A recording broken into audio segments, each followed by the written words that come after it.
हाँ भाई, ਤੁਹਾਡੇ ਅੱਗੇ ਕਬੀਰ ਸਾਹਿਬ ਦਾ ਛੋਟਾ ਜਿਹਾ ਸ਼ਬਦ ਰੱਖਿਆ ਜਾਂਦਾ ਹੈ। ਗੌਰ ਨਾਲ ਸੁਣਨ ਵਾਲਾ ਹੈ, ਸਮਝਣ ਵਾਲਾ ਹੈ। ਮਿਸ਼ਰੀ ਨੂੰ ਕਿਸੇ ਪਾਸਿਓਂ ਵੀ ਖਾਈਏ ਉਹ ਮਿੱਠੀ ਹੁੰਦੀ ਹੈ। ਇਸੇ ਤਰ੍ਹਾਂ ਸੰਤ ਮਹਾਤਮਾ ਕਿਸੇ ਵੀ ਯੁੱਗ ਅੰਦਰ ਆਏ, ਕਿਸੇ ਸਮਾਜ ਅੰਦਰ ਆਏ, ਹਰ ਇੱਕ ਮਹਾਤਮਾ ਦਾ ਇੱਕੋ ਹੀ ਉਪਦੇਸ਼ ਰਿਹਾ, ਇੱਕੋ ਹੀ ਸੰਦੇਸ਼ ਰਿਹਾ। ਉਹ ਉਹਨਾਂ ਦਾ ਉਪਦੇਸ਼ ਸੀਗਾ ਕਿ ਪਰਮਾਤਮਾ ਇੱਕ ਹੈ। ਪਰਮਾਤਮਾ ਦੇ ਮਿਲਣ ਦਾ ਜੋ ਤਰੀਕਾ ਜਾਂ ਸਾਧਨ ਹੈ ਜਾਂ ਰਸਤਾ ਹੈ ਉਹ ਵੀ ਇੱਕ ਹੈ। ਮੈਂ ਰਾਤੀ ਵੀ ਸਤਸੰਗ ਵਿੱਚ ਦੱਸਿਆ ਸੀ ਕਿ ਸੰਤ ਮਹਾਤਮਾ ਆਪਦੀ ਮਰਜ਼ੀ ਨਾਲ ਸੰਸਾਰ ਵਿੱਚ ਨਹੀਂ ਆਉਂਦੇਗੇ। ਉਹ ਪਰਮਾਤਮਾ ਦੇ ਭੇਜੇ ਹੋਏ ਸੰਸਾਰ ਵਿੱਚ ਆਉਂਦੇ ਹੈ। ਨਾ ਉਹ ਆਪਣੀ ਮਰਜ਼ੀ ਨਾਲ ਕੋਈ ਪ੍ਰਚਾਰ ਕਰਦੇ ਹੈ, ਨਾ ਆਪਣੀ ਮਰਜ਼ੀ ਨਾਲ ਉਹ ਨਾਮਦਾਨ ਦਿੰਦੇ ਹੈ। ਜਿਨ੍ਹਾਂ ਆਤਮਾ ਨੂੰ ਪਰਮਾਤਮਾ ਭੇਜਦਾ ਉਹਨਾਂ ਦੇ ਪਾਸ, ਜਾਂ ਜਿਨ੍ਹਾਂ ਦਾ ਤੁਰ ਕਰਮ ਬਣ ਜਾਂਦਾ ਹੈ, ਉਹਨਾਂ ਵਾਸਤੇ ਉਹਨਾਂ ਤੇ ਜ਼ਿੰਮੇਵਾਰੀ ਆਉਂਦੀ ਹੈ ਕਿ ਉਹਨਾਂ ਨੂੰ ਨਾਮ ਦੇ ਰਸਤੇ ਤੇ ਪਾਉਣਾ। ਇਹ ਅੱਗੇ ਉਸ ਮਾਲਕ ਦਾ ਹੀ ਸਭ ਇੰਤਜ਼ਾਮ ਹੈ, ਹਿਸਾਬ ਕਿਤਾਬ ਹੈ, ਜੋ ਉਹਨੇ ਨਿਜੋਂ ਬਣਾਏ ਹੈ ਕੁਦਰਤ ਨੇ, ਕਿ ਕਦ ਕਿਸ ਚੀਜ਼ ਨੂੰ ਨਾਮ ਮਿਲਣਾ ਹੈ, ਕਿਸ ਜਾਮੇ 'ਚ ਮਿਲਣਾ ਹੈ, ਜਾਂ ਇਸ ਨੂੰ ਫੇਰ ਦੁਨੀਆ ਵਿੱਚ ਚੱਕਰ ਲਵਾਉਣੇ ਹੈ। ਇਹ ਸਭ ਕੁਝ ਪਹਿਲਾਂ ਤੋਂ ਹੀ ਤੈਅ ਹੁੰਦਾ ਹੈ। ਔਰ ਨਾ ਮਹਾਤਮਾ ਵਾਸਤੇ ਕੋਈ ਦੂਰ ਨੇੜੇ ਦਾ ਫਰਕ ਪੈਂਦਾ ਹੈ। ਇਹ ਹੁਣ ਉਹਨਾਂ ਦਾ ਹੀ ਫੈਸਲਾ ਹੁੰਦਾ ਹੈ ਕਿ ਅਸੀਂ ਖੁਦ ਭੇਜਣਾ ਜਾਣਾ ਹੈ ਇਹਦੇ ਕੋਲੇ, ਜਾਂ ਕਿਸੇ ਸਤਸੰਗੀ ਨੂੰ ਦੱਸ ਪਾਉਣ ਦਾ ਜ਼ਰੀਆ ਬਣਾਉਣਾ ਹੈ, ਜਾਂ ਕਿਸੇ ਸਤਸੰਗੀ ਤੋਂ ਪਰਦੇ ਦੇ ਪਿੱਛੇ ਉਹ ਕੰਮ ਲੈਂਦੇ ਹੈ ਕਿ ਤੂੰ ਬਈ ਫਲਾਨੀ ਆਤਮਾ ਨੂੰ ਪ੍ਰੇਰਨਾ ਹੈ ਨਾਮਦਾਨ ਵਾਸਤੇ। ਇਹ ਸਾਰਾ ਕੁਛ ਹੀ ਅਸੀਂ ਸਤਸੰਗੀ ਲੋਕ ਦੇਖਦੇ ਹਾਂ, ਜਾਂ ਸਾਡੇ ਨਾਲ ਜੋ ਘਟਨਾ ਘਟਦੀਆਂ ਹਨ ਉਹ ਸਾਰਾ ਕੁਛ ਹੀ ਅਸੀਂ ਦੇਖਦੇ ਹਾਂ। ਗੁਰੂ ਅਰਜਨ ਦੇਵ ਜੀ ਮਹਾਰਾਜ ਨੇ ਕਿਹਾ, ਆਪਨ ਲੀਏ ਜੇ ਮਿਲੇ ਵਿਛਣ ਕੋ ਰੋਵਨ, ਕਿ ਹੇ ਪਰਮਾਤਮਾ, ਜੇ ਸਾਡੇ ਆਪਣੇ ਹੀ ਇਖਤਿਆਰ ਹੁੰਦਾ ਤੇਰੇ ਨਾਲ ਮਿਲਾਪ ਕਰ ਲੈਣਾ, ਤਾਂ ਅਸੀਂ ਤੈਥੋਂ ਵਿਛੜ ਕੇ ਚਾਰ ਕੂਟਾ ਦਹਿ ਦਿਸਾਂ ਭਰਮਦੇ ਫਿਰੇ ਹੈ, ਕਦੇ ਉੱਚੀਆਂ ਜਾਮਿਆਂ 'ਚ, ਕਦੇ ਨੀਵਿਆਂ ਦੇ ਵਿੱਚ। ਇਹਦਾ ਤੈਂ ਕਿਰਪਾ ਕੀਤੀ। ਜੀ ਬੰਦਾ ਹੈ ਉਹ ਪਰਮਾਤਮਾ ਸਤਿਗੁਰੂ ਸੁਜਾਖਾ ਹੈ। ਉਹ ਜਿਹਨੂੰ ਚਾਹਵੇ ਉਹ ਆਪਣੀ ਉਂਗਲੀ ਅੰਨੇ ਨੂੰ ਆਵਾਜ਼ ਮਾਰ ਕੇ ਫੜਾ ਸਕਦਾ ਹੈ ਔਰ ਫੜਾਉਂਦਾ ਹੈ। ਐਸੇ ਮਹਾਤਮਾ ਨਾ ਤਾਂ ਪਹਿਲੀਆਂ ਬਣੀਆਂ ਸਮਾਜਾਂ ਨੂੰ ਤੋੜਨ ਆਉਂਦੇ ਹੈ, ਨਾ ਨਵੀਆਂ ਹੀ ਬਣਾਉਣ ਵਾਸਤੇ ਆਉਂਦੇ ਹੈ। ਉਹ ਤਾਂ ਸਾਨੂੰ ਆਪਸ ਵਿੱਚ ਪਿਆਰ ਸਿਖਾਉਣ ਵਾਸਤੇ ਆਉਂਦੇ ਹੈ, ਪਰਮਾਤਮਾ ਦੀ ਭਗਤੀ ਕਰਾਉਣ ਵਾਸਤੇ ਆਉਂਦੇ ਹੈ। ਇਹ ਤਾਂ ਅਸੀਂ ਲੋਕ ਹੀ ਹਾਂ। ਜਦ ਉਹ ਮਹਾਤਮਾ ਆਉਂਦੇ ਹੈ, ਹਰ ਸਮਾਜ ਦਾ ਆਦਮੀ ਉਹਨਾਂ ਦੇ ਪਾਸ ਜਾਂਦਾ ਹੈ, ਉੱਥੇ ਗਰੋਹ ਬਣ ਜਾਂਦਾ ਹੈ। ਜਿੰਨਾ ਚਿਕਰ ਤਾਂ ਉੱਥੇ ਕਮਾਈ ਵਾਲੇ ਸੰਤ ਮਹਾਤਮਾ ਪੈਦਾ ਹੁੰਦੇ ਰਹਿੰਦੇ ਹੈ, ਪਿਆਸੀਆਂ ਆਤਮਾ ਦੀ ਪਿਆਸ ਬੁਝਦੀ ਰਹਿੰਦੀ ਹੈ, ਆਇਆਂ ਨੂੰ ਨਾਮ ਦਾ ਅੰਮ੍ਰਿਤ ਮਿਲਦਾ ਰਹਿੰਦਾ ਹੈ। ਲੇਕਿਨ ਜਦ ਕਮਾਈ ਵਾਲੇ ਉੱਥੋਂ ਮਹਾਤਮਾ ਚਲੇ ਜਾਂਦੇ ਹੈ, ਔਰ ਫਿਰ ਕੀ ਹੈ ਕਿ ਉਹਨਾਂ ਦੇ ਅਨਿਆਈ ਫਿਰ ਉਸ ਗੁਰੂ ਨੂੰ ਕੋਈ ਨਾਮ ਦੇ ਦਿੰਦੇ ਹੈ, ਜਿੱਥੋਂ ਸਮਾਜ ਬਣਦੇ ਹੈ। ਅਸੀਂ ਸਮਾਜਾਂ ਦੀ ਬੁਨਿਆਦ ਪੜ੍ਹ ਸਕਦੇ ਹਾਂ। ਅੱਜ ਤੋਂ 500 ਸਾਲ ਪਹਿਲਾਂ ਕੋਈ ਸਿੱਖਾਂ ਦਾ ਨਾਮ ਨਿਸ਼ਾਨ ਤੱਕ ਨਹੀਂ ਸੀ। ਗੁਰੂ ਨਾਨਕ ਆਏ, ਜਿੰਨਾ ਚਿਕਰ ਉਹ 10 ਗੁਰੂ ਇਸ ਸੰਸਾਰ ਵਿੱਚ ਰਹੇ, ਉਹਨਾਂ ਚਿਕਰ ਕੋਈ ਕਿਸੇ ਸਮਾਜ ਦਾ ਨਾਮ ਨਹੀਂ ਪਿਆ ਸੀਗਾ। ਉਹਨਾਂ ਤੋਂ ਹਿੰਦੂ ਵੀ ਫਾਇਦਾ ਉਠਾਉਂਦੇ ਰਹੇ, ਮੁਸਲਮਾਨ ਵੀ, ਈਸਾਈ ਵੀ, ਜੋ ਵੀ ਗਿਆ ਉਹਨਾਂ ਕੋਲੇ ਉਸੇ ਨੂੰ ਉਹ ਨਾਮ ਨਾਲ ਸ਼ਬਦ ਦੇ ਨਾਲ ਜੋੜਦੇ ਰਹੇ। ਜਿੱਥੇ ਉਹ ਮੰਦਰਾਂ ਵਿੱਚ ਗਏ ਉੱਥੇ ਮਸੀਤਾਂ ਅੰਦਰ ਵੀ ਗਏ। ਬਲਕਿ ਗੁਰੂ ਗੋਬਿੰਦ ਸਿੰਘ ਤਾਂ ਆਪਦੀ ਬਾਣੀ ਵਿੱਚ ਲਿਖਦੇ ਹੈ ਦਿਉਰਾ ਔ ਮਸੀਤ ਹੋਈ। ਉਹ ਕਹਿੰਦੇ ਦਿਉਰੇ ਔਰ ਮਸੀਤ ਦੇ ਅੰਦਰ ਕੀ ਫਰਕ ਹੈ ਬਈ? ਇਹ ਜਗ੍ਹਾ ਤਾਂ ਪਰਮਾਤਮਾ ਦੀ ਯਾਦ ਵਾਸਤੇ ਬਣਾਈਆਂ ਹੁੰਦੀਆਂ ਹਨ, ਲੇਕਿਨ ਫਿਰ ਅਸੀਂ ਜਦੋਂ ਮਜ਼ਹਬ ਦੀ ਸ਼ਕਲ ਦੇ ਦਿੰਦੇ ਹਾਂ, ਕੋਈ ਆਪਣੇ ਆਪ ਨੂੰ ਹਿੰਦੂ ਸਮਝਦਾ ਹੈ, ਕੋਈ ਮੁਸਲਮਾਨ ਸਮਝਦਾ ਹੈ, ਕੋਈ ਸਿੱਖ ਸਮਝਦਾ ਹੈ, ਕੋਈ ਈਸਾਈ ਸਮਝਦਾ ਹੈ, ਫਿਰ ਅਸੀਂ ਆਪੋ ਆਪਣੇ ਰੀਤੀ ਰਿਵਾਜ ਨੂੰ ਉੱਤਮ ਸਮਝਦੇ ਹਾਂ, ਦੂਸਰੇ ਨਾਲ ਅਸੀਂ ਘਿਰਨਾ ਪੈਦਾ ਕਰ ਲੈਂਦੇ ਹਾਂ। ਜਦ ਗੁਰੂ ਨਾਨਕ ਦੇਵ ਜੀ ਮਹਾਰਾਜ ਸੁਲਤਾਨਪੁਰ, ਲੋਧੀ ਸੁਲਤਾਨਪੁਰ ਦੇ ਅੰਦਰ ਮੋਦੀ ਖਾਨੇ ਦਾ ਕੰਮ ਕਰਦੇ ਸੀਗੇ, ਜਦ ਮੌਕਾ ਆਇਆ ਸੰਸਾਰ ਦੇ ਵਿੱਚ ਉਹ ਪਰਮਾਤਮਾ ਦਾ ਸੰਦੇਸ਼ ਦੇਣ ਦਾ, ਉਹਨਾਂ ਨੇ ਉਹ ਕਾਰੋਬਾਰ ਛੱਡ ਕੇ ਇੱਕ ਦਿਨ ਸ਼ਮਸ਼ਾਨ ਭੂਮੀ 'ਚ ਕਬਰਾਂ ਵਿੱਚ ਜਾ ਕੇ ਬੈਠ ਗਏ। ਕੋਈ ਕਹੇ ਵੀ ਇਹ ਭੂਤਨਾ ਹੈ, ਕੋਈ ਬੇਤਾਲਾ ਕਹੇ, ਖੁਦ ਹੀ ਉਹਨਾਂ ਨੇ ਆਪਦੀ ਬਾਣੀ ਜ਼ਿਕਰ ਕਰਿਆ ਹੈ। ਕੋਈ ਆਖੇ ਭੂਤਨਾ, ਕੋ ਕਹੇ ਬੇਤਾਲਾ, ਕੋਈ ਆਖੇ ਆਦਮੀ ਨਾਨਕ ਵਿਚਾਰਾ। ਲੋਕਾਂ ਨੇ ਪੁੱਛਿਆ ਕਿ ਤੁਸੀਂ ਹਿੰਦੂ ਹੋ ਜਾਂ ਮੁਸਲਮਾਨ ਹੈ? ਗੁਰੂ ਨਾਨਕ ਦੇਵ ਜੀ ਕਹਿੰਦੇ ਵੀ ਤੁਹਾਡਾ ਇੱਥੇ ਮੁਸਲਮਾਨਾਂ ਦਾ ਜ਼ੋਰ ਹੈ, ਜੇ ਮੈਂ ਹਿੰਦੂ ਕਹਿੰਦਾ ਤੁਸੀਂ ਮੈਨੂੰ ਮਾਰੋਗੇ, ਪਰ ਜਿਹੋ ਜਿਹਾ ਤੁਸੀਂ ਮੈਨੂੰ ਮੁਸਲਮਾਨ ਸਮਝਦੇ ਹੋ ਮੈਂ ਉਹੋ ਜਿਹਾ ਮੁਸਲਮਾਨ ਵੀ ਨਹੀਂ। ਹਿੰਦੂ ਕਹੇ ਤਾਂ ਮਾਰੀਏ, ਮੁਸਲਮਾਨ ਵੀ ਨਾ ਹੈ। तो पंज तत्त दा पुतला गैबी खेले माहे।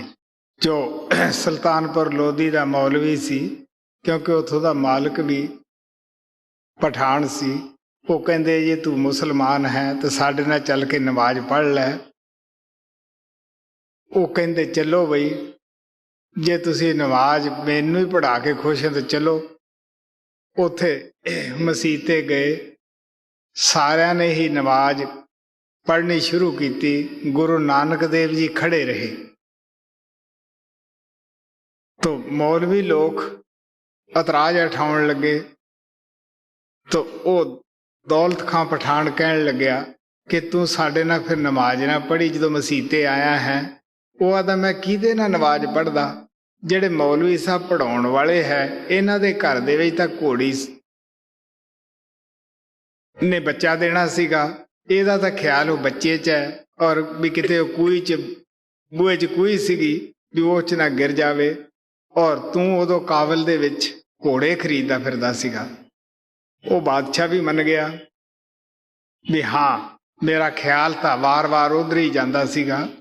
ਤਾਂ ਮੌਲਵੀ ਕਹਿੰਦਾ ਹਾਂ, मेरी घरे को बशेरी जिहड़ी है वो वाकई ही बच्चा देने वाली है, मेरा ख्याल वार वार उधर जाता सी। गुरु नानक दा कहण दा भाव उन्होंने समझाउण दा इतना ही सीगा कि देखो बई तुसी जमीन ते तां मत्था मारदे हो तो ध्यान तुहाडा होर पासे है। दुनिया नूं तां तुसी धोखा दे ही जाने हो भी असी अच्छे मुसलमान हैं, नमाज पढ़ते हैं। तो वो जिहड़ा परमात्मा तुहाडे अंदर बैठा है ਉਹਨੂੰ ਨਾ ਤਾਂ ਅੱਜ ਤੇ ਕਿਸੇ ਨੇ ਧੋਖਾ ਦਿੱਤਾ ਹੈ, ਨਾ ਕੋਈ ਦੇ ਹੀ ਸਕਦਾ ਹੈ। ਕਬੀਰ ਸਾਹਿਬ ਬੇਸ਼ੱਕ ਮੁਸਲਮਾਨਾਂ ਦੇ ਘਰ ਅੰਦਰ ਪੈਦਾ ਹੋਏ, ਲੇਕਿਨ ਖਿਲਾਫ ਉਹਨਾਂ ਦੇ ਦੋਨੇ ਹੀ ਫਿਰਕੇ ਸਨ। ਹਿੰਦੂ ਵੀ ਸਖਤ ਖਿਲਾਫ ਸਨ ਔਰ ਮੁਸਲਮਾਨ ਵੀ ਸਖਤ ਖਿਲਾਫ ਸਨ, ਕਿਉਂਕਿ ਸੰਤ ਦੋਨਾਂ ਦੇ ਹੀ ਰੀਤੀ ਰਿਵਾਜ ਨੂੰ ਅਪਣਾਉਂਦੇ ਨਹੀਂ। ਤੋ ਇਹੀ ਸਵਾਲ ਜੋ ਗੁਰੂ ਨਾਨਕ ਤੇ ਕੀਤਾ ਗਿਆ, ਉਹੀ ਸਵਾਲ ਕਬੀਰ ਸਾਹਿਬ ਤੇ ਕਰਿਆ ਗਿਆ ਕਿ ਤੁਸੀਂ ਹਿੰਦੂ ਹੋ ਜਾਂ ਮੁਸਲਮਾਨ ਹੈ। ਉਹ ਕਹਿਣ ਲੱਗਾ ਨਾਮ ਹਿੰਦੂ ਨਾ ਮੁਸਲਮਾਨ, ਅੱਲਾ ਰਾਮ ਦੇ ਪਿੰਡ ਪ੍ਰਾਣ। ਉਹ ਕਹਿਣ ਲੱਗਾ ਨਾ ਤਾਂ ਮੈਂ ਹਿੰਦੂ ਹੈ ਨਾ ਮੈਂ ਮੁਸਲਮਾਨ ਹੈ, ਮੈਂ ਤਾਂ ਰਾਮ ਦਾ ਬੱਚਾ ਸਮਝ ਲਓ ਚਾਹੇ ਅੱਲਾ ਦਾ ਸਮਝ ਲਓ, ਰਾਮ ਔਰ ਅੱਲਾ ਇੱਕੋ ਹੀ ਹੈ। तो आप कहने लगे ਅਸੀਂ ਸਾਰਿਆਂ ਹੀ ਗੁਰੂਆਂ ਪੀਰਾਂ ਦੀ ਜੋ ਹੋ ਚੁੱਕੇ ਹੈ, ਉਹ ਵੀ ਕੋਈ ਮਾੜਾ ਕਰਮ ਨਹੀਂ ਕਰਕੇ ਗਏ, ਉਹ ਵੀ ਲੋਕਾਂ ਨੂੰ ਆਪਦੇ ਵਕਤਿਆਂ ਨੂੰ ਨਾਮ ਨਾਲ ਜੋੜ ਕੇ ਸੱਚਖੰਡ ਪਹੁੰਚਾਉਂਦੇ ਰਹੇ ਹੈ। ਸਾਡੇ ਦਿਲਾਂ 'ਚ ਉਹਨਾਂ ਦੀ ਇੱਜ਼ਤ ਹੈ। ਗੁਰੂ ਨਾਨਕ ਨੇ ਵੀ ਕਿਹਾ ਕਿ ਮੈਂ ਸਾਰੇ ਗੁਰੂ ਪੀਰਾਂ ਦੀ ਇੱਜ਼ਤ ਕਰਦਾ, ਸਾਡੇ ਦਿਲ ਵਿੱਚ ਇੱਜ਼ਤ ਹੈ। ਸਵਾਮੀ ਜੀ ਮਹਾਰਾਜ ਨੇ ਵੀ ਕਿਹਾ ਸਭ ਨੂੰ ਕਰੂੰ ਪ੍ਰਣਾਮ ਜੋੜ ਕਰ। तो कबीर साहब का जो समा सी, उदो हिंदुस्तान के उत्ते बड़ा शक्तिशाली राजा लोधी सिकंदर राज करता सीगा। उसने कोई ऐसा तरीका अपनाउणों नहीं छड्डिया कबीर साहब नूं खत्म करन दा। पानी विच, गंगा दे विच हथ पैर बन के सिट दिता।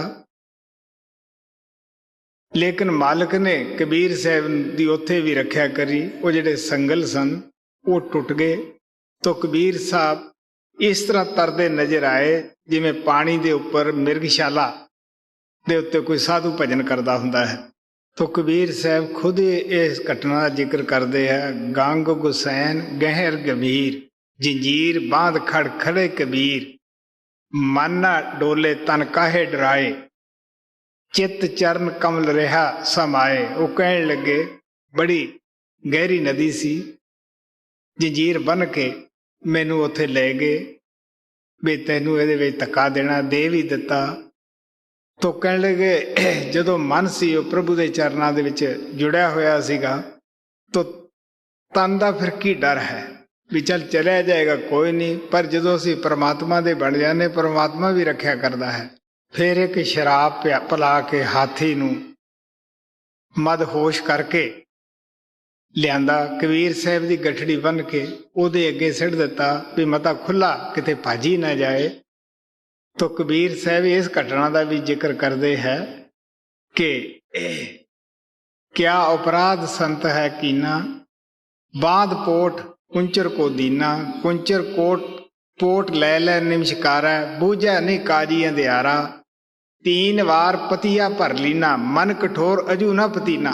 ये असी क्यों इन्ना कुछ करते हैं? सिर्फ साडे अंदर ईर्ष्या हुंदी है, सानू मजहब का यहर चढ़िया हुंदा है। असी यही सोच लेने हैं कि जिस तरह असी परमात्मा की भगती करते हैं या रीति रिवाज करते हैं, ये क्यों नहीं करदा गा। हुण जिसनू सच्चाई का ज्ञान हो जाता है, प्यारिओ बुल्ले ने कहा सी सच कहां तो भांबड़ मचदा है, झूठ आखां ते कुछ ना बचता है। तो कबीर साहब भी कहते साच कहूं तो कोई ना माने, झूठ कहा ना जाई हो। जे मैं सच्ची गल कहना है कि परमात्मा तो थोड़े अंदर बैठा है, हिंदुओं का भी उही है, मुसलमानों का भी उही परमात्मा है, ईसाइयों का भी उही है, सिखां का भी उही परमात्मा है, और सब दे अंदर है, अंदरों ही उन्होंने मिल सकता है। कबीर साहब दे शब्द 12वां संत संग्रह दूसरा भाग पन्ना 44। देखो जग बोरान साधु, गुरु का मर्म न जाना। देखो जग बोरान साधु, गुरु का मर्म न जाना। कबीर साहब कहते हैं देखो दुनिया किस तरह मन दे नशे विच, कौमां मजहबां दे प्यार विच सुती पई है। बड़ी बड़ी चोटी दे महात्मा इस संसार विच आए,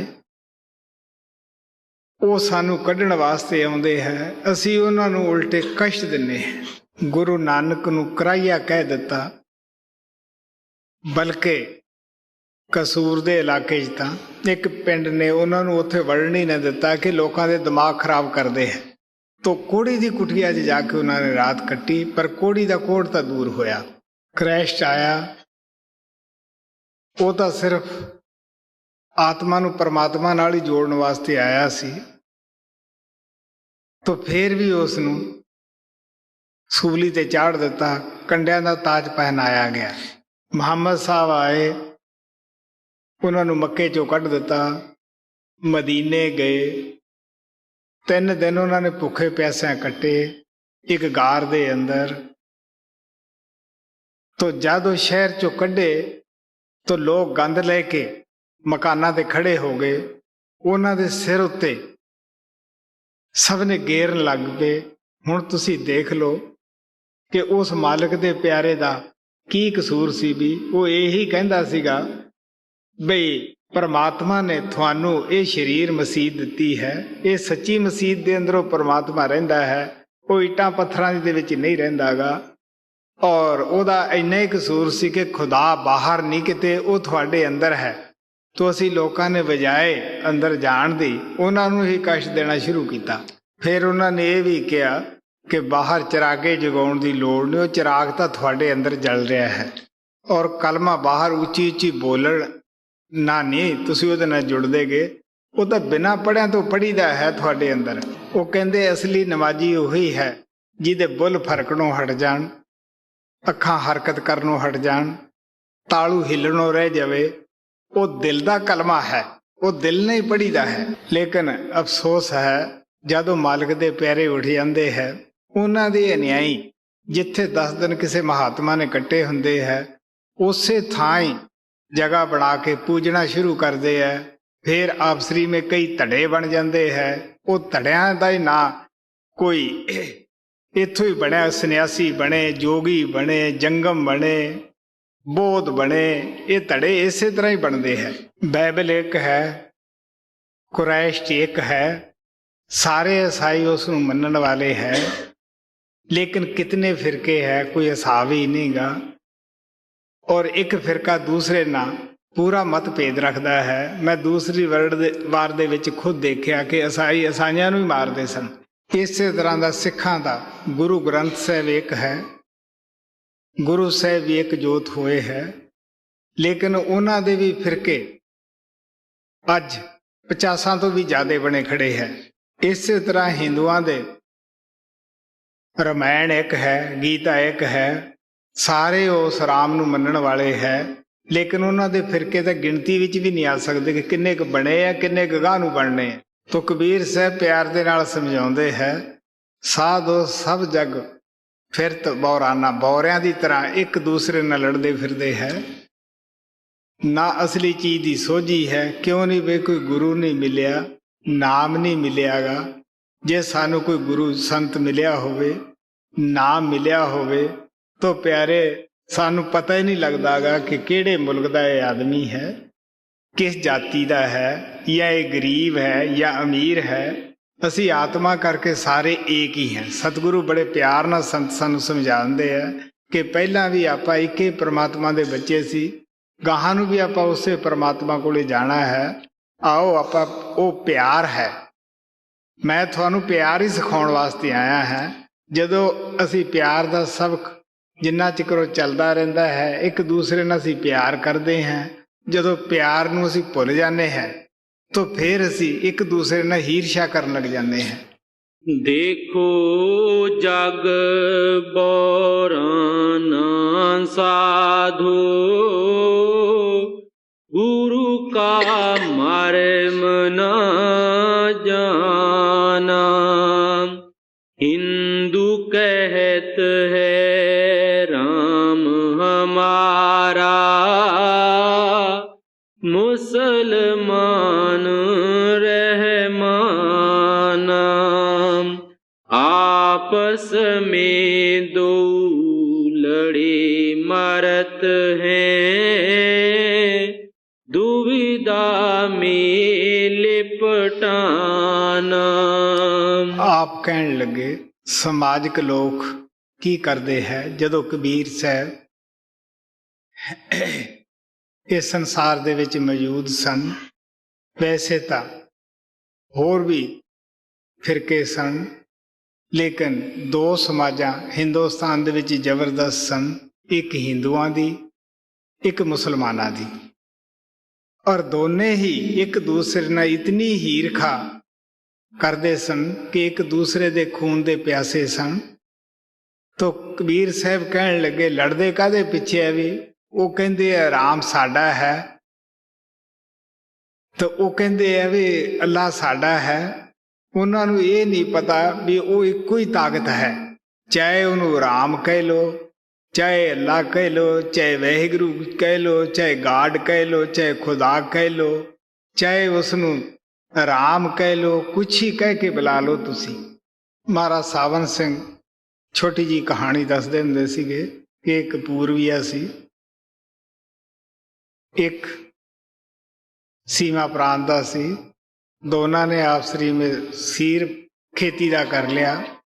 जब बजाई दा टाइम आया, पूर्विया कहन लग्या मैं तो कणक बीजूंगा बई, वो कहने लगे हम तो गंदम बीजेंगे। दोनों का बड़ा झगड़ा जबरदस्त होया। कोई जा रहा सी लड़दियां नूं देख के खड़ गया। वो कहने लगे बई तुसीं आपो अपना बीज लियाओ, मैं तुहाडा फिर फैसला कर दूंगा। बीज जद लियांदा वो दोने इक्को ही बीज सी। वो कहंदा तुसीं बीजना तो दोने एक ही चाहुंदे हो, पर लफ्जां दा फर्क है। इसे तरह राम अल्लाह लफ्ज का फर्क है, लेकिन वो ताकत एक ही है। संत आके इसे चीज का ही न्याय करते हैं कि तुसी खुद ही सच्चाई नूं आपदे अंदर जाके देखो कि उसे ताकत नूं ही अलग अलग भाषा दे विच लोग महात्मा ने नाम रखे अपने प्यार विच। हुण पहला तो साडे कई मुल्क है, एक एक मुल्क दे अंदर कई कई फिरके है, कई कई सूबे है, स्टेटा हन, ਉਹਦੇ ਵਿੱਚ कई कई जवाना हन, और उस हजारों जवाना दे विच असीं आपो अपने प्यार विच उस दे नाम रखे है। सो ये तां साडे समाजिक वर्णात्मक नाम है, लेकिन जिहड़ा तुनात्मक नाम मुक्ति दिंदा है वो तां प्यारिओ ना ये जीव ना बोलिया जाता है। गुरु अंगद देव जी महाराज कहते हैं ना इन्हां अखां चमड़े दियां नाल देखिया जाता है। वो रूहानी चढ़ाई है, साढ़े हथ पैर लैके उत्थे चढ़ते नहीं गए। सो वो तां बिना देखिया बिना बोलिया कानून है। कबीर साहब कहते हैं अल्लाह अलख है, वो लिखिया नहीं जाता। गुरु ने मैनू मिठा और प्यारा नाम दिता और मेरी शंका दूर हो गई। मैं अंदर जाके सर्व निरंजन डिठा, मैं सारिਆਂ ਦੇ ਵਿੱਚ ही वो देख लिया, आपदे अंदर देख के बाहर देखा गया। अल्लाह लख न जाए लखिया, गुर गुड़ दीना मीठा, कहे कबीर मेरी शंका नाठी ते सर्व नरियन डीठा। तो गुरु नानक देव जी महाराज कहते हैं राम राम सब कहे, कहा राम न होए, गुर प्रसादी राम मन वसे तां फल पावे कोई। अगर तोते की तरह राम राम कही जाइए तो नहीं मिलतागा। कोई महात्मा कृपा करे ਤਾਂ ਹੀ ਅਸੀਂ ਉਸ ਰਾਮ ਨੂੰ ਦੇਖ ਸਕਦੇ ਹਾਂ, ਫਾਇਦਾ ਉਠਾ ਸਕਦੇ ਹਾਂ। ਬਹੁਤ ਮਿਲੇ ਮੋਹੇ ਨੇਮੀ ਧਰਮੀ, ਪ੍ਰਾਤ ਕਰੇ ਅਸ਼ਨਾਨਾ, ਆਤਮ ਛੋੜ ਪਛਾਨੇ ਪੂਜੇ, तिन का थो था ज्ञान। कबीर साहब कहते हैं मैनू बहुत सारे नेमी धर्मी मिले। उन्हां दा नेम हुंदा है कि रोज सुबह उठ के इशनान करना, फिर मूर्ति नू पूजना, ध्यान करना, फिर लोकां नू कथा करके सुनाउणी। तो कबीर साहब कहते हैं पछानना तो आपदी आत्मा नू सी कि ये परमात्मा दी अंश है, इनू परमात्मा दे विच मैं मिलावां। हुण आत्मा चेतन है, पत्थर जड़ है, तो ये हुण जड़ दे अगे सिर नमाउंदा है, उन्हें बोलना नहीं। जे उन्हें पानी दे विच छड़ दईए वो खुद नहीं आपकी रक्षा कर सकता, वो साड़ी की करेगा। तो कबीर साहब कहते हैं ठाकर पुजे मुल लाए, मनहट तीर्थ जाए, देखा देखी स्वांग तर, भूले पटका खाए, पहन परमेश्वर किया पूजे सब संसार, इस परवासे जे रहे सो डूबे काली धार। एक जो कहिए पीर औलिया, पढ़े किताब कुरान, करे मुरीद कबर बतलावे,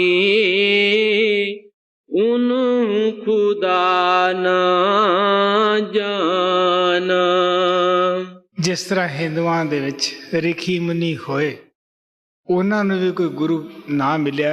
इस वास्ते पुराणा विच उन्हां दे हंसी उड़ाई गई है कि किस तरह वो काम दे हथों जलील होए ਔਰ ਇਸੇ ਤਰ੍ਹਾਂ ਆਪ ਕਹਿਣ ਲੱਗੇ ਮੁਸਲਮਾਨਾਂ ਦੇ ਵਿੱਚ ਉਹਨਾਂ ਰਿਖੀਆਂ ਮੁਨੀਆਂ ਨੂੰ ਪੀਰ ਜਾਂ ਔਲੀਏ ਜਾਂ ਪਕੰਬਰ ਕਰਕੇ ਬਿਆਨ ਕਰਦੇ ਹੈ।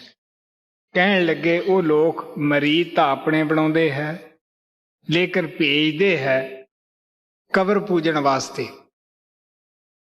ਮੁਹੰਮਦ ਸਾਹਿਬ ਦੀ ਜਿੱਥੇ ਪੈਦਾਇਸ਼ ਹੋਈ ਸੀ ਉਸੇ ਜਗ੍ਹਾ ਹੀ ਉਹਨਾਂ ਦੀ ਕਬਰ ਹੈ, ਜਿਸ ਨੂੰ ਕਿ ਮੱਕਾ ਕਹਿੰਦੇ ਹੈ। ਜਿਹੜਾ ਇੱਕ ਵਾਰੀ ਉੱਥੇ ਜਾਇਆ ਆਵੇ ਉਹਨੂੰ ਕਹਿੰਦੇ ਬਸ ਜ਼ਿੰਦਗੀ ਦਾ ਬੀਮਾ ਹੋ ਗਿਆ, ਤੂੰ ਹਜ ਕਰ ਆਇਆ ਹੈ। ਤੋ ਕਬੀਰ ਸਾਹਿਬ ਕਹਿੰਦੇ ਹੈ, ਗੁਰੂ ਨਾਨਕ ਕਹਿੰਦੇ ਹੈ, ਅੰਧੇ ਕਾ ਰਾਹ ਦੱਸਿਆ ਅੰਧਾ ਹੋਏ ਸੁਝਾਏ, ਹੋਏ ਸੁਜਾਖਾ ਨਾਨਕਾ ਸੋ ਕਿਉਂ ਉਜੜ ਪਾਏ। ਕਬੀਰ ਸਾਹਿਬ ਕਹਿੰਦੇ ਹੈ, ਬਾਮਨ ਕੀ ਕਥਾ 100 ਚੋਰਨ ਕੀ ਨਾਭ, ਸਭ ਅੰਧੇ ਮਿਲ ਬੈਠਿਆ ਤੇ ਭਾਵੇਂ ਤਹਿ ਲੈ ਜਾਤ। ਬਾਮਨ ਕੀ ਕਥਾ 100 ਚੋਰ ਕੀ। ਹਾਂ, ਕਥਾ ਕਹਾਣੀ ਕਰਨ ਵਾਲਿਆਂ ਨੂੰ, ਜਿਸ ਤਰ੍ਹਾਂ ਇਹਨਾਂ ਨੂੰ ਮੌਲਵੀਆਂ ਨੂੰ ਕਿਹਾ ਹੈ ਕਥਾ ਕਹਾਣੀ ਕਰਨ ਵਾਲਿਆਂ ਨੂੰ, ਉਹ ਸਾਰੇ ਜਦੋਂ ਖੁਦ ਨਹੀਂ ਦੇਖਿਆ, ਅੰਨਾ ਬੰਦਾ ਜਿਵੇਂ ਬੇੜੀ ਦਾ ਮਲਾਹ ਬਣ ਜਾਵੇ ਤੇ ਵਿੱਚ ਅੰਨੇ ਹੀ ਚੜ ਜਾਣ, ਉਹ ਜਿੱਥੇ ਮਰਜ਼ੀ ਲੈ ਜਾਏ, ਜਿਹੜੀ ਧਾਰ 'ਚ ਮਰਜ਼ੀ ਜਾ ਕੇ ਡਬੋ ਦੇ। ਇੱਕ ਆਦਮੀ ਨੇ ਖੁਦ ਮਿੱਠਾ ਨਹੀਂ ਖਾਧਾ ਗਾ, ਉਹ ਮਿੱਠੇ ਦਾ ਸਵਾਦ ਦੱਸਦਾ ਤਾਂ ਤੁਸੀਂ ਦੇਖ ਲਓ। ਜਿਹੜਾ ਉਸ ਤੇ ਇਤਵਾਰ ਕਰੇਗਾ ਕਿ ਉਹ ਗਾਹਾਂ ਮਿੱਠੇ ਨਾਲ ਮੂੰਹ ਮਿੱਠਾ ਕਰ ਲੇਗਾ। ਤੋ ਸਾਡੇ ਸਤਿਗੁਰੂ ਸਦਾ ਹੀ ਕਹਿੰਦੇ ਸਨ ਕਿ ਬਈ ਪੜ੍ਹਿਆ ਪੜ੍ਹਾ ਸਕਦਾ ਹੈ, ਪਹਿਲਵਾਨ ਹੀ ਪਹਿਲਵਾਨੀ ਸਿਖਾ ਸਕਦਾ ਹੈ। ਜਿਸ ਨੇ ਖੁਦ ਆਪਣੀ ਜ਼ਿੰਦਗੀ 'ਚ ਅਭਿਆਸ ਕੀਤਾ ਹੈ, ਪਰਮਾਤਮਾ ਨਾਲ ਮਿਲਾਪ ਕੀਤਾ ਹੈ, ਉਹੀ ਸਾਨੂੰ ਅੰਦਰ ਜਾਣ ਦਾ ਸਾਧਨ ਦੱਸ ਸਕਦਾ ਹੈ, ਅਭਿਆਸ ਕਰਾ ਸਕਦਾ ਹੈ। हिंदू की दया मेहर तुर्कन की, दोनों कर से पागी। वह करें जिह्वा वह चटका मारे, आग दो कर लागी। ਹੁਣ ਕਬੀਰ ਸਾਹਿਬ ਬੜੇ ਪਿਆਰ ਨਾਲ ਕਹਿੰਦੇ ਹੈ ਕਿ ਹਿੰਦੂਆਂ ਦੀ ਤਾਂ ਦਇਆ ਖਤਮ ਹੋ ਗਈ, ਮੁਸਲਮਾਨਾਂ ਦੇ ਵਿੱਚੋਂ ਰਹਿਮ ਖਤਮ ਹੋ ਗਿਆ। ਕਿਉਂ ਕਿ ਜਿਹੜੇ ਜੀਵ ਬੇਜਵਾਨ ਹੈ, ਧਰਤੀ ਦੇ ਉੱਤੇ ਇੱਕ ਇਨਸਾਨ ਨੂੰ ਰਹਿਣ ਦਾ ਵੀ ਉਹਨਾਂ ਹੱਕ ਹੈ ਤੇ ਉਹਨਾਂ ਇੱਕ ਪਸ਼ੂ ਪੰਛੀ ਨੂੰ ਵੀ ਹੈ।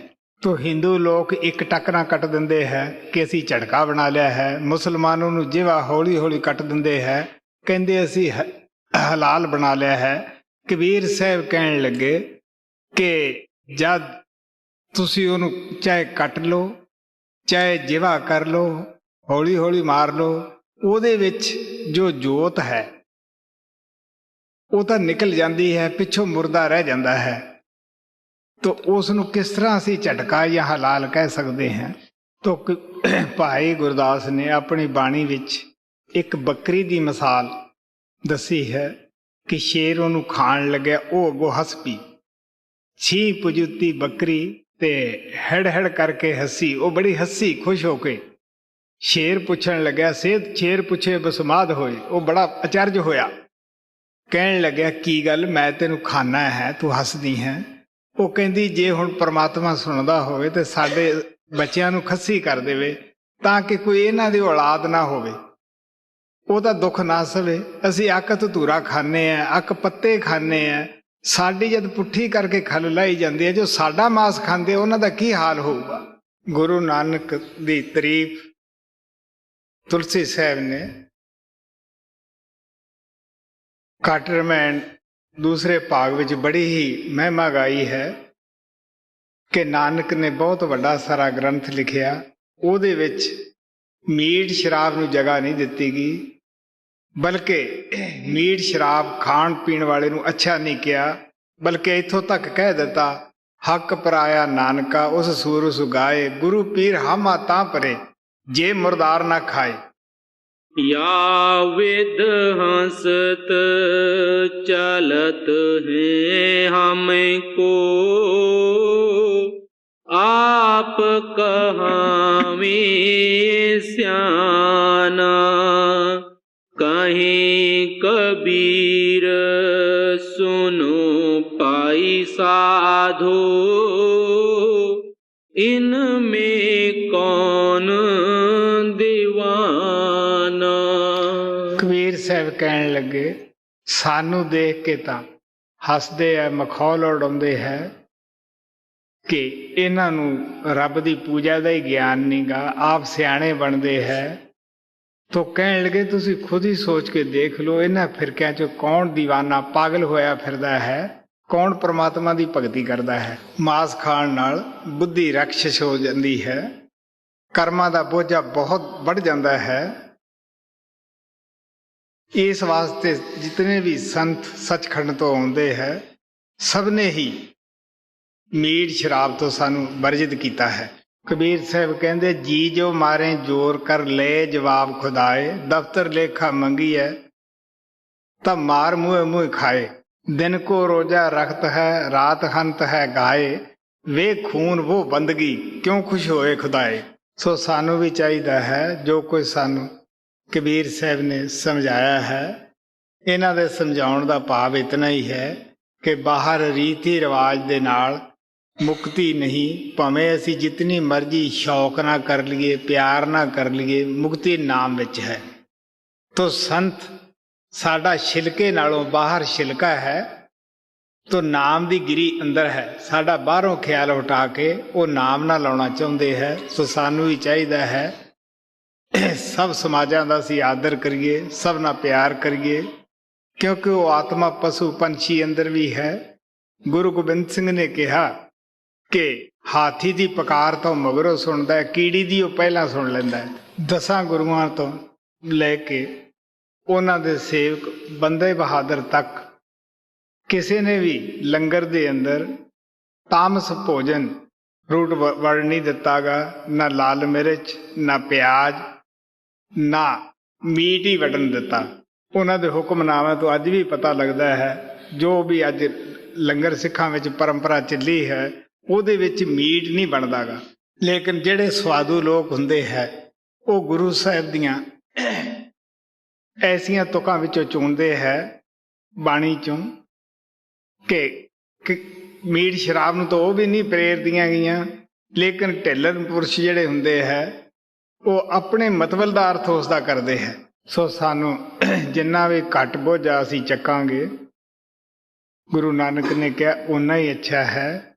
ਲੈ ਦਿੱਤੇ ਬਿਨਾਂ ਰਹੇ ਨਾ ਕੋਏ, ਜਿਸ ਦਾ ਅਸੀਂ ਗਰਦਨ ਕੱਟਾਂਗੇ ਅਗਲੇ ਜਨਮ ਉਹ ਜ਼ਰੂਰ ਉਹਦਾ ਬਦਲਾ ਚੁਕਾਉਣਾ ਪਏਗਾ। ਇਸ ਗੱਲ ਦਾ ਤੁਸੀਂ ਦਿਮਾਗ 'ਚੋਂ ਖਿਆਲ ਹੀ ਕੱਢ ਦਿਓ। ਮਹਾਰਾਜ ਕਿਰਪਾਲ ਕਹਿੰਦੇ ਹੁੰਦੇ ਸੀ ਇਹ ਨਿਆਂ ਦਾ ਰਾਜ ਹੈ, ਕਾਲ ਵੀ ਨਿਆਂ ਕਰਦਾ ਹੈ, ਜੋ ਜੈਸਾ ਕਰਦਾ ਹੈ ਵੈਸਾ ਉਹਨੂੰ ਅਵਸ਼ ਭੋਗਣਾ ਪੈਂਦਾ, ਭਰਨਾ ਪੈਂਦਾ ਹੈ। ਤੋ ਕਬੀਰ ਸਾਹਿਬ ਨੇ ਇਹ ਛੋਟੇ ਜਿਹੇ ਸ਼ਬਦ ਦੇ ਵਿੱਚ ਅੱਛੀ ਤਰ੍ਹਾਂ ਦੱਸਿਆ ਕਿ ਮੁਕਤੀ ਨਾਮ ਵਿੱਚ ਹੈ, ਨਾਮ ਸੰਤਾਂ ਪਾਸੋਂ ਮਿਲਦਾ ਹੈ। ਤੋ ਸੰਤ ਨਾਮ ਦੇ ਭੰਡਾਰੀ ਬਣ ਕੇ ਆਉਂਦੇ ਹੈ, ਉਹ ਜੀਵ ਨੂੰ ਸੱਚੇ ਨਾਮ ਦੇ ਨਾਲ ਜੋੜਦੇ ਹੈ। ਇਹੀ ਉਹਨਾਂ ਦੀ ਡਿਊਟੀ ਹੁੰਦੀ ਹੈ।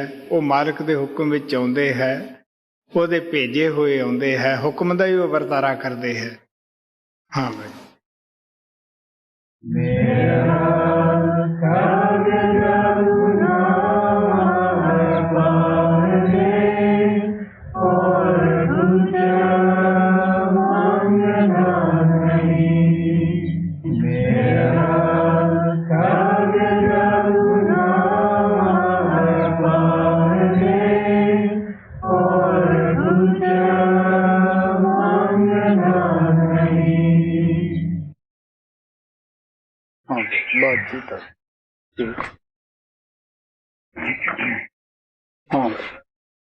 कल आपने ये कहा कि नामदान के समय हर जीव का जो संचित कर्मों का लेखा जोखा होता है वो गुरु अपने कब्जे में ले लेता है, उसको गुरु खत्म कर देता है। मेरे समझ में ये आया था कि जैसे जैसे हम तरक्की करते हैं अभ्यास के अंदर, कुछ कर्म ऐसे भी होते हैं जो हमें ऊपरले मंडलों में जाकर के अभ्यास करने के बाद में खत्म करने होते हैं। तो क्या वो कोई और कर्म होते हैं या वो संचित कर्मों में से ही कुछ हिस्सा होता है? और दूसरी बात मैं ये जानना चाहता था कि किस तरीके से संचित कर्मों का जो लेखा जोखा होता है वो गुरु खत्म करता है।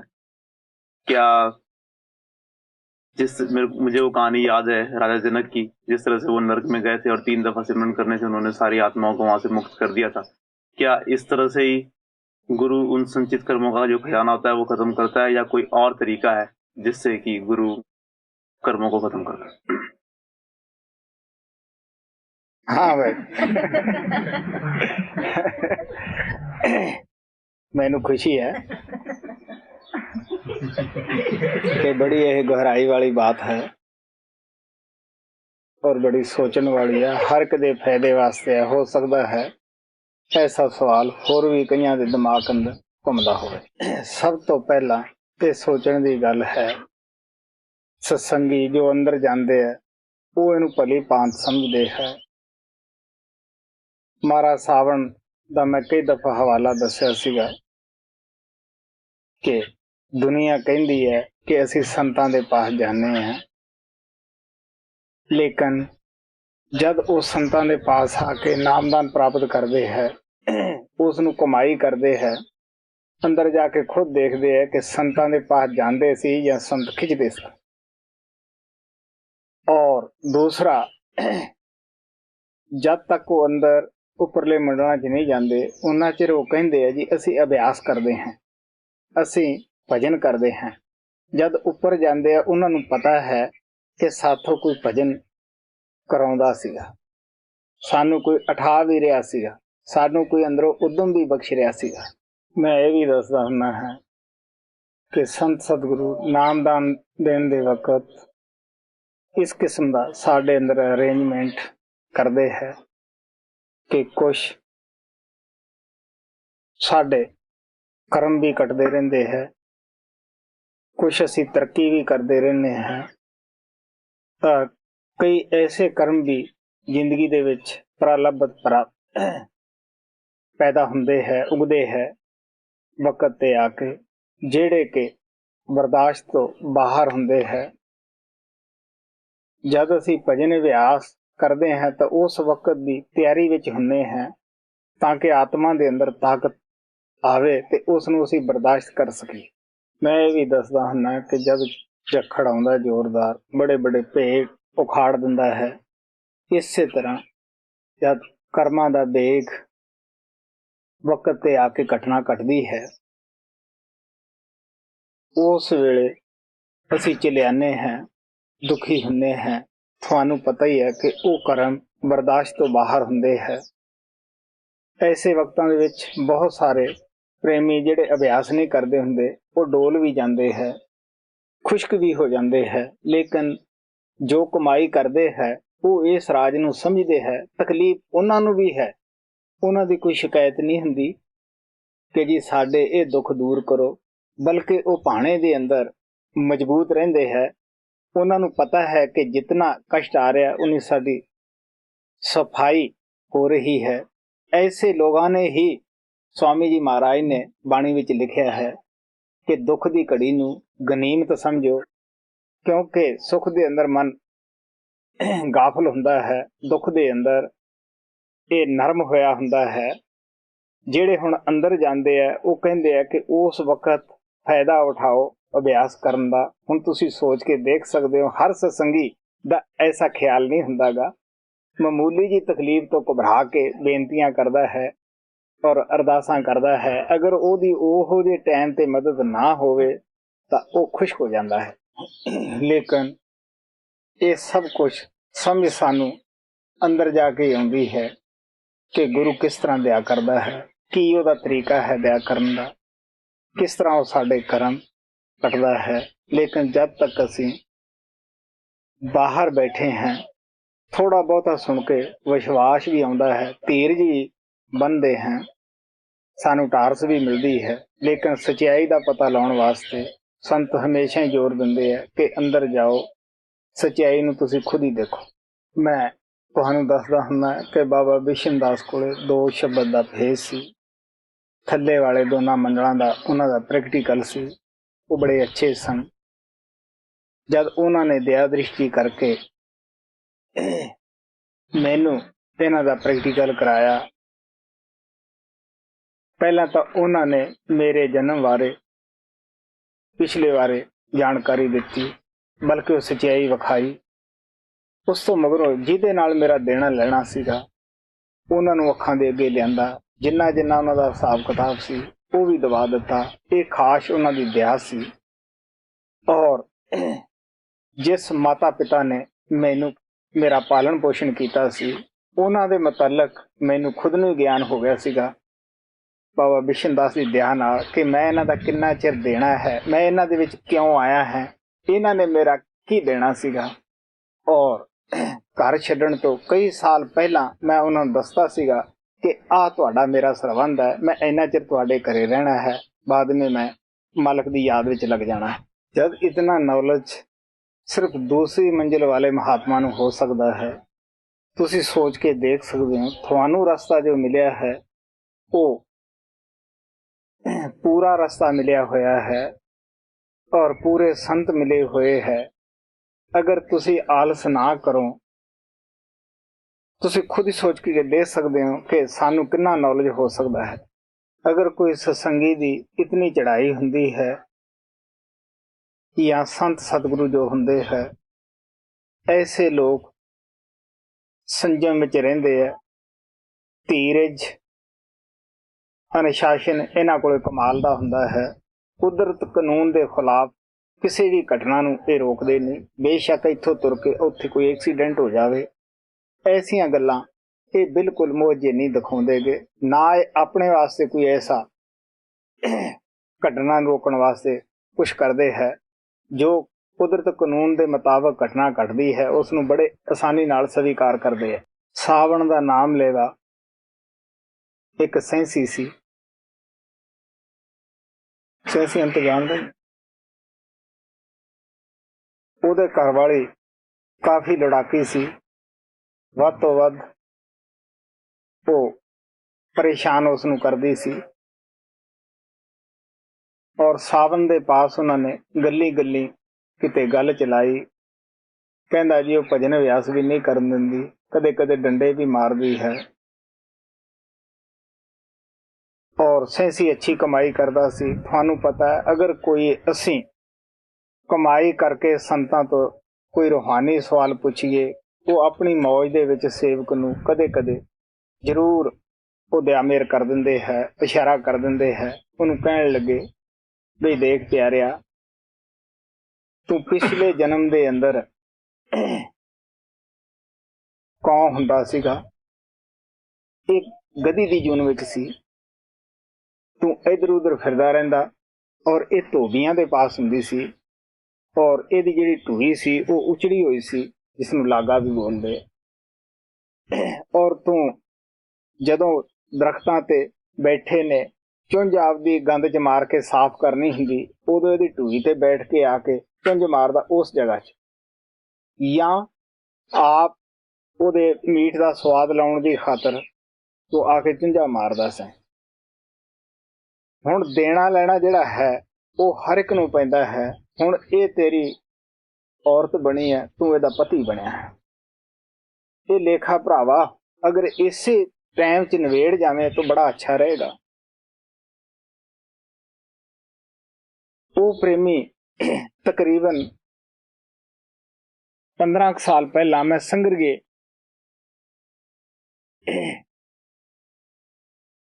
ਕੁਛ ਦਿਨ ਠਹਿਰਿਆ ਸੀਗਾ ਔਰ ਉਹ ਆਪਣਾ ਡੇਰਾ ਚੁੱਕ ਕੇ ਔਰ ਕਿਸੇ ਜਗ੍ਹਾ ਉਹਨਾਂ ਨੇ ਜਾਣਾ ਸੀ। ਉਹ ਔਰਤ ਨੇ ਉਸਦੇ ਕਈ ਸੋਟੀਆਂ ਮਾਰੀਆਂ ਔਰ ਉਸ ਤੋਂ ਬਾਅਦ ਉਹਦੇ ਮੂੰਹ ਦੇ ਵਿੱਚ ਡੰਡਾ ਦੇਵੇ। ਮੈਂ ਕਾਫੀ ਕੁਛ ਦੇਖਿਆ। ਅਖੀਰ ਮੈਂ ਬੈਠ ਗਿਆ ਉੱਥੇ। ਜਦੋਂ ਉਹ ਤੁਰੇ ਉਹਨਾਂ ਦੇ ਮਗਰੇ ਤੁਰ ਪਿਆ, ਲੇਕਿਨ ਉਹਨਾਂ ਨੂੰ ਨਹੀਂ ਮੈਂ ਆਪਣੇ ਆਪ ਨੂੰ ਜ਼ਾਹਰ ਹੋਣ ਦਿੱਤਾ ਵੀ ਮੈਂ ਤੁਹਾਡੇ ਮਗਰ ਕਿਉਂ ਲੱਗਿਆ ਹਾਂ। ਆਖਰ ਮੈਂ ਕਿਲੋਮੀਟਰ ਉਹਨਾਂ ਦੇ ਮਗਰ ਗਿਆ। ਅਖੀਰ ਉਹਨਾਂ ਨੇ ਇਹ ਸੋਚਿਆ ਕਿ ਇਹ ਬੰਦਾ ਸਾਡੇ ਮਗਰ ਕਿਉਂ ਲੱਗਿਆ ਹੈ। ਉਹ ਕਹਿਣ ਲੱਗੇ ਵੀ ਬੰਦੇ ਰੱਬ ਦੇ, ਤੂੰ ਸਾਡੇ ਮਗਰ ਕਿਉਂ ਲੱਗਿਆ ਹੈ, ਕੀ ਪੁੱਛਣਾ ਚਾਹੁੰਦਾ ਹੈ ਜਾਂ ਕੀ ਸਾਡੀ ਤਹਿਕੀਕਾਤ ਕਰਦਾ ਹੈ। ਮੈਂ ਕਿਹਾ ਵੀ ਪਿਆਰਿਓ, ਮੈਂ ਇਹ ਦੇਖਦਾ ਵੀ ਤੂੰ ਬੋਲਦਾ ਬਿਲਕੁਲ ਨਹੀਂ ਗਾ ਔਰ ਉਹ ਇਨਸਾਨੀਅਤ ਵਾਲੀ ਕੋਈ ਬਾਤ ਹੀ ਨਹੀਂ ਕਰਦੀ ਗੀ। ਤੇਰੇ ਹਲਕ ਦੇ ਅੰਦਰ ਮੂੰਹ ਦੇ ਅੰਦਰ ਡੰਡਾ ਦਿੰਦੀ ਹੈ। ਅਗਰ ਤੂੰ ਮੂੰਹ ਖੋਲ ਦੇਵੇਂ ਤਾਂ ਹੋ ਸਕਦਾ ਤੇਰਾ ਗਲਾ ਵੀ ਉਹ ਪਾੜ ਦੇਵੇ। ਤੂੰ ਬਿਲਕੁਲ ਹੀ ਨਹੀਂ ਬੋਲਦਾ ਗਾ। ਉਹ ਦੋਨਾਂ ਨੇ ਮੈਨੂੰ ਬਿਠਾ ਲਿਆ, ਕਹਿਣ ਲੱਗੇ ਤੂੰ ਸਿਆਣਾ ਹੈ, ਬੈਠ ਜਾ। ਉਹਨੇ ਗੱਲ ਦੱਸੀ ਕਿ ਅੱਜ ਤੋਂ 40 ਸਾਲ ਪਹਿਲਾਂ ਸਾਨੂੰ ਸਾਵਣ ਸਿੰਘ ਮਹਾਰਾਜ ਤੋਂ ਨਾਮਦਾਨ ਮਿਲਿਆ ਸੀ। ਮੈਂ ਆਪਣੀ ਵਿਥਿਆ ਸੁਣਾਈ ਉਹਨਾਂ ਦੇ ਅੱਗੇ। ਉਹਨਾਂ ਨੇ ਬਈ ਸਾਨੂੰ ਆਹ ਕਹਾਣੀ ਦੱਸੀ ਸੀ। ਮੈਂ ਉਹਨਾਂ ਤੇ ਵਿਸ਼ਵਾਸ ਕਰਦਾ ਸੀਗਾ। ਮੈਂ ਆਪਦਾ ਭਜਨ ਸਿਮਰਨ ਉਸੇ ਤਰ੍ਹਾਂ ਕਰਦਾ। ਇਸ ਨੂੰ ਪਤਾ ਹੈ ਮੈਂ ਮੀਟ ਨਹੀਂ ਖਾਂਦਾ, ਸ਼ਰਾਬ ਨਹੀਂ ਪੀਂਦਾ। ਔਰ ਇਹ ਹਾਲਤ ਮੇਰੀ ਇੱਕ ਦਿਨ ਦੀ ਨਹੀਂ, ਤਕਰੀਬਨ ਹਰ ਰੋਜ਼ ਹੀ ਥੋੜ੍ਹੀ ਬਹੁਤੀ ਚੱਲਦੀ ਹੈ, ਨਹੀਂ ਦੂਜੇ ਤੀਜੇ ਦਿਨ ਤਾਂ ਜ਼ਰੂਰ ਹੀ ਹੁੰਦੀ ਹੈ। ਤੇ ਮੈਂ ਉਹ ਕਰਮ ਦਾ ਜਿਹੜਾ ਆਪਦਾ ਹੈ ਉਹਨੂੰ ਦਿਲ ਲਾ ਕੇ ਭੋਗ ਰਿਹਾ ਹੈ। ਹੁਣ ਤੁਸੀਂ ਸੋਚ ਕੇ ਦੇਖ ਸਕਦੇ ਹੋ ਕਿ ਜਿਹੜੇ ਅੰਦਰ ਜਾਂਦੇ ਹੈ ਉਹ ਇਹ ਸੱਚਾਈ ਨੂੰ ਸਮਝਦੇ ਹੈ ਕਿ ਇਹ ਪਰਿਵਾਰ ਜਿਤਨੇ ਵੀ ਅਸੀਂ ਬਣਾਉਨੇ ਆ, ਯਾਰੀ ਦੋਸਤੀ ਸਾਡੇ ਨਾਲ ਸਾਡੀ ਨਿਭਦੀ ਹੈ ਜਾਂ ਖਟਪਟੀ ਹੁੰਦੀ ਹੈ, ਜਿਸ ਦੇ ਵੀ ਨਾਲ ਮਹਾਰਾਜ ਸਾਵਣ ਸਿੰਘ ਕਹਿੰਦੇ ਸੀ ਇਹ ਤੁਹਾਡੇ ਪਿਛਲੇ ਦੇਣੇ ਲੈਣੇ ਦੇ ਹਿਸਾਬ ਦੇ ਮੁਤਾਬਕ ਹੁੰਦੀ ਹੈ। ਜੇ ਕਿਸੇ ਨਾਲ ਅੱਛਾ ਦੇਣਾ ਲੈਣਾ ਤਾਂ ਪਿਆਰ ਹੋਏਗਾ, ਅਗਰ ਜੇ ਤੁਹਾਡਾ ਉਹਦੇ ਨਾਲ ਦੇਣਾ ਲੈਣਾ ਪਿਛਲੇ ਜਨਮਾਂ ਦੇ ਵਿੱਚ ਵਿਗੜਿਆ ਹੋਇਆ ਹੈ ਤੇ ਉਹਦੇ ਨਾਲ ਅਵਸ਼ ਤੁਹਾਡੀ ਖਟਪਟੀ ਹੋਏਗੀ। ਮਿਸਟਰ ਉਬਰਾਏ ਦੀ ਕਿਤਾਬ ਅੰਦਰ ਆਪ ਸਭ ਨੇ ਸੁੰਦਰਦਾਸ ਦੀ ਕਹਾਣੀ ਪੜ੍ਹੀ ਹੋਏਗੀ। ਉਹ 20 ਸਾਲ ਮੇਰੇ ਪਾਸ ਰਿਹਾ। ਉਹ ਮਹਾਰਾਜ ਸਾਵਣ ਸਿੰਘ ਦਾ ਖਾਸ ਪਿਆਰਾ ਸੀ। ਕਾਫੀ ਵਕਤ ਉਹਨਾਂ ਦੇ ਪਾਸ ਰਹਿ ਕੇ ਸੇਵਾ ਕਰਦਾ ਰਿਹਾ ਔਰ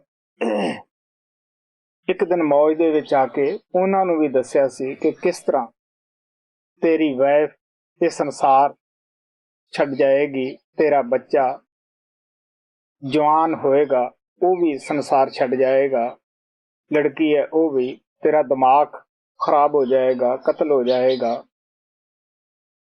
ਤੂੰ ਉਹ ਦੰਡ ਭੁਗਤ ਲਈ। ਬੇਸ਼ੱਕ ਤੈਨੂੰ ਕੋਈ ਛਡਾਵੇ ਹੀ। ਸੁੰਦਰਦਾਸ ਦੀ ਰਾਜੇ ਫਰੀਦਕੋਟ ਨਾਲ ਅੱਛੀ ਮੇਲ ਮੁਲਾਕਾਤ ਸੀ। ਉਸ ਨੂੰ ਸਾਰੀ ਕਹਾਣੀ ਦਾ ਪਤਾ ਸੀਗਾ ਕਿ ਬਾਬੇ ਦਾ ਦਿਮਾਗ ਠੀਕ ਨਹੀਂ ਸੀਗਾ, ਅਪਸੈਟ ਸੀ, ਘਰ ਅੰਦਰ ਬਹੁਤ ਕੁਝ ਗੁਜ਼ਰ ਚੁੱਕਿਆ ਹੈ।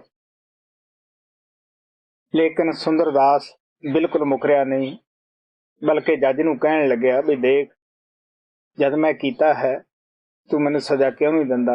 ਉਹਨੂੰ ਦੱਸਿਆ ਕਿ ਮੇਰੇ ਗੁਰੂਦੇਵ ਨੇ ਕਿਹਾ ਸਜ਼ਾ 20 ਸਾਲ ਦੀ ਤੂੰ ਕਰ, 6 ਸਾਲ ਮੈਂ ਕੱਟੂੰਗਾ। ਆਖਰ ਹਿੰਦੁਸਤਾਨ ਦੇ ਅੰਦਰ 20 ਸਾਲੇ ਕੈਦੀ ਛੱਡੇ ਸਨ। ਜਦ ਹਿੰਦੁਸਤਾਨ ਪਾਕਿਸਤਾਨ ਆਜ਼ਾਦ ਹੋਇਆ ਹੈ ਉਦੋਂ ਉਹਨੂੰ 6 ਸਾਲ ਹੋਏ ਸੀਗੇ। ਉਹ ਆਪਦੇ ਕੱਟ ਕੇ ਆਇਆ ਸੀ। ਜਦ ਇਹ ਘਟਨਾ ਸਾਵਣ ਨੇ ਉਸ ਨੂੰ ਸੇਵਾ ਕਰਦੇ ਨੂੰ ਇੱਕ ਦਿਨ ਬਤਾਈ ਸੀ, ਉਸ ਵੇਲੇ ਸੁੰਦਰਦਾਸ ਦੀ ਸ਼ਾਦੀ ਨਹੀਂ ਹੋਈ ਸੀ। ਸੁੰਦਰਦਾਸ ਸ਼ਾਦੀ ਕਰਾਉਣੀ ਨਹੀਂ ਚਾਹੁੰਦਾ ਸੀ ਕਿਉਂਕਿ ਉਸ ਨੂੰ ਘਟਨਾ ਦਾ ਗਿਆਨ ਸੀਗਾ। ਤੋ ਹੱਸ ਕੇ ਇਹ ਵੀ ਕਿਹਾ ਸੀਗਾ, ਸੁੰਦਰਦਾਸ ਦੱਸਦਾ ਹੁੰਦਾ ਸੀਗਾ ਕਿ ਮੈਂ ਕਿਹਾ ਜੀ ਹਾਲ ਆਪਾਂ ਸ਼ਾਦੀ ਨਹੀਂ ਕਰਾਉਂਦੇ, ਕਿਉਂ ਐਸਾ ਹੋਏਗਾ। ਲੇਕਿਨ ਇਸ ਕਿਸਮ ਦੇ ਹਾਲਾਤ ਬਣ ਗਏ। ਉਸ ਦੀ ਫੈਮਿਲੀ ਵਾਲਿਆਂ ਨੇ ਇਹ ਕਿਹਾ ਵੀ ਜਾਂ ਅਸੀਂ ਖੂਹ ਦੇ ਵਿੱਚ ਪੈਂਦੇ ਹੈ, 5 ਫੈਮਿਲੀ ਮੈਂਬਰ ਸਨ, ਜਾਂ ਤੂੰ ਸ਼ਾਦੀ ਕਰਾ, ਜਿਹੜੀ ਕਿ ਉਸ ਨੂੰ ਸ਼ਾਦੀ ਕਰਾਉਣੀ ਪਈ ਔਰ ਸਾਰੀਆਂ ਘਟਨਾ ਘਟੀਆਂ।